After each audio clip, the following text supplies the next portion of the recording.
Un grand angle consacré à la situation en Iran avec Anne-Isabelle Tollet qui est notre invitée. Bonsoir. Bonsoir. Soyez la bienvenue sur TV5 Monde. Vous êtes journaliste, grand reporter. Votre livre « Le voyage interdit, une plongée clandestine dans l'Iran d'aujourd'hui » est publié aux éditions du Cherche Midi.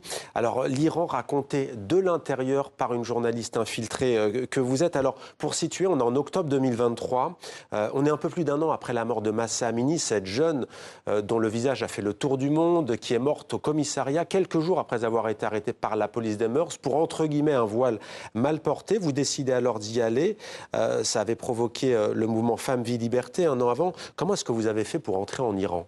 Ça n'a pas été facile parce que même si demain vous pouvez prendre un avion pour Téhéran par exemple, mais lorsque vous êtes journaliste, vous devez, lorsque vous faites une demande de visa, déclarer que vous êtes journaliste et dès lors, les autorités iraniennes vous interdisent d'y aller parce que s'ils répressent justement cette jeunesse, y compris via les réseaux sociaux, parce que la République islamique ne veut pas qu'on sache ce qui se passe à l'intérieur du pays, pensez bien que les journalistes ne sont pas les bienvenus non plus. Du coup, j'ai utilisé un petit subterfuge, je me suis fait passer pour une touriste.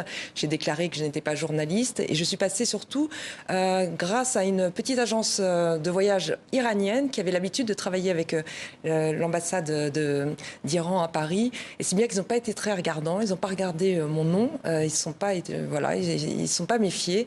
Et c'est comme ça que j'ai pu me rendre ainsi en Iran. Vous avez encouru beaucoup de risques, vous en êtes consciente ? Oui, mais c'est rien en comparaison de ce que vivent les Iraniens et les Iraniennes au quotidien, parce que eux, leur vie, elle est mise en danger au quotidien, parce que en essayant de contester pacifiquement leur désapprobation quant à ce régime absolument barbare, eh bien, en ne portant pas le voile ou en le portant mal, ou en déchirant des affiches de l'ayatollah Khamenei, ou alors de ce qu'ils considèrent comme étant les martyrs de la République islamique, comme Ismaël Haniyeh qui a été assassiné et aussi et Nasrallah qui était lui le chef du Hezbollah. Eh bien la nuit ils sortent, ils taguent, ils mettent le feu à ces affiches et c'est aussi une manière de contester le régime. Et quel est à ce moment-là votre objectif ?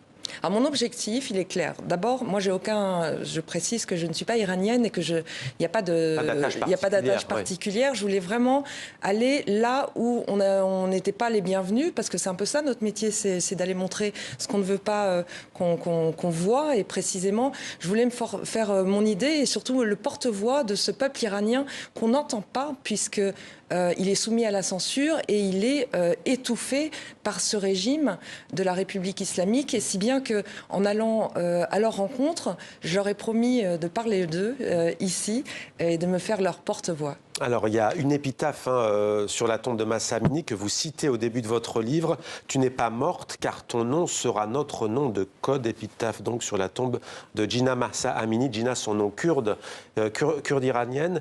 Que vous ont dit les jeunes que vous avez rencontrés ? Les jeunes m'ont exprimé leur ras-le-bol, mais au point où ils sont prêts à mourir finalement, pour ne plus vivre cette monarchie qu'ils ne supportent plus. Ils sont matés au quotidien par ce régime des mollahs. Il y a tellement d'interdits, si vous voulez, qu'ils ne savent plus ce qui est autorisé. Donc les femmes, bien sûr, elles sont considérées comme la moitié d'un homme. Elles n'ont pas droit de faire du vélo, elles n'ont pas droit de divorcer. Les jeunes, en général, n'ont pas droit d'avoir évidemment des relations sexuelles avant le mariage, ni même de se promener dans la rue en tant que camarades d'université ou de lycée ensemble, s'ils ne sont pas de la même famille. Ils n'ont pas droit d'écouter de la musique occidentale. Ils n'ont pas droit, évidemment, de boire de l'alcool. Finalement, ils ont droit à pas grand-chose. Et comme ils arrivent à déjouer la censure numérique grâce au VPN, eh bien, ils ont accès au reste du monde et ils ne comprennent pas pourquoi eux n'ont pas le droit d'avoir la même vie qu'un jeune ailleurs. Et les images de la répression que l'on voit, c'est souvent à travers ce VPN, sur ces réseaux sociaux qu'elles sont diffusées. Vous écrivez notamment, d'après Amnesty International, plus de 537 personnes ont été tuées, plus de 25 000 ont été emprisonnées en une seule année. Vous faites ici référence au mouvement de contestation Femmes, Vie, Liberté. La majorité d'entre elles, des personnes arrêtées, est incarcérée dans la prison d'Evin, tristement célèbre pour détenir des prisonniers politiques dans la section 209. J'aimerais en venir aux peines de mort. L'Iran pratique la peine de mort, elle les exécute, mais le nombre a explosé, 853 en 2023. Ce qui marque une augmentation très nette par rapport à 2015, plus de 48%, plus 172% par rapport à 2021. Comment expliquez-vous cette augmentation qui continue d'ailleurs en cette année 2024. D'ailleurs, les chiffres ont encore considérablement augmenté depuis 2023. Là, selon les dernières statistiques du mois d'octobre, un Iranien est pendu toutes les 4 heures. Donc il ne se passe pas une journée sans qu'un jeune ou une jeune iranienne ne soit pas pendu. La République a besoin de montrer l'exemple, de mater, de tuer ses enfants quelque part pour essayer de reprendre le contrôle. Parce que malgré tout, moi dans les rues, ce que j'ai observé à travers tout le pays, pas seulement à Téhéran, eh bien, c'est que les femmes ne portent plus le voile. Les jeunes femmes ne portent plus le voile. Et ça, le mur de la peur est tombé, vous diriez ? Absolument. Et c'est un acte de bravoure inouï, parce que les gardiens de la Révolution sont omniprésents.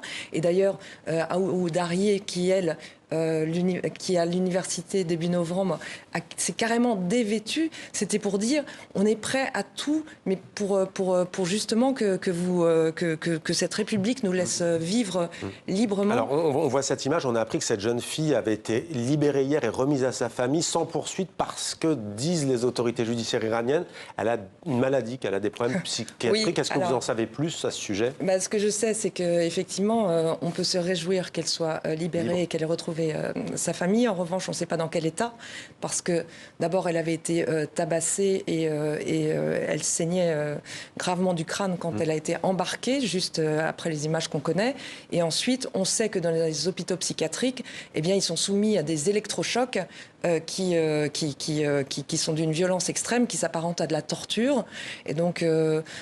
Et d'un autre côté, ce qu'on peut dire, c'est que si la République islamique l'a libérée sous cette condition, parce qu'ils considèrent qu'elle est malade, c'est parce qu'effectivement, ils estiment que les femmes qui ne veulent pas porter le voile, ou du moins même le porter convenablement selon la République islamique, c'est-à-dire s'il y a quelques mèches de cheveux qui dépassent, pour eux, c'est immoral, eh bien, considérer que cette femme est malade, mentalement malade, parce qu'ils considèrent que le fait de vouloir se dévoiler, ça s'apparente à une maladie qui n'existe que là-bas. Selon vous. Oui, ça s'appelle la maladie du dévoilement.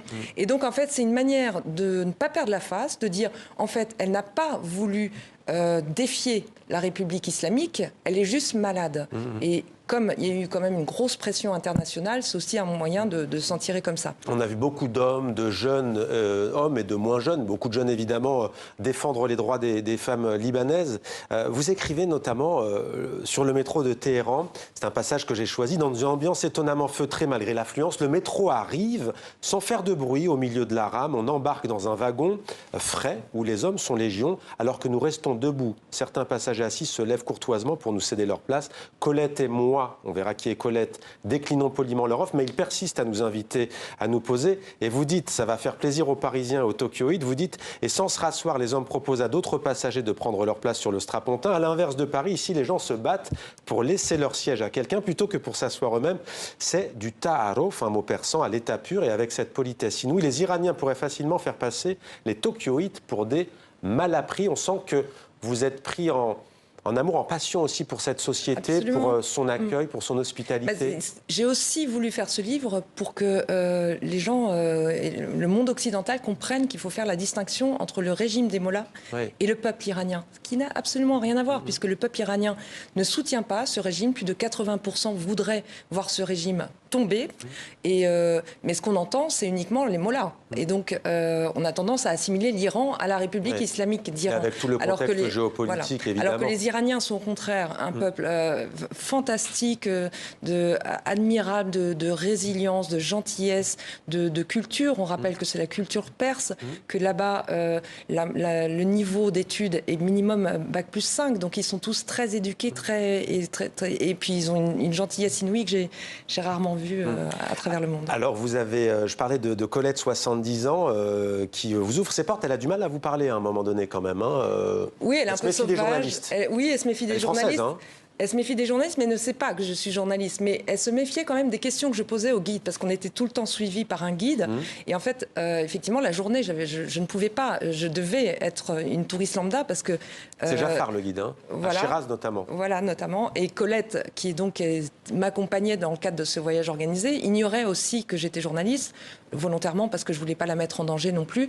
Et effectivement, la nuit, la journée, donc j'étais avec elle, je faisais la touriste touristes.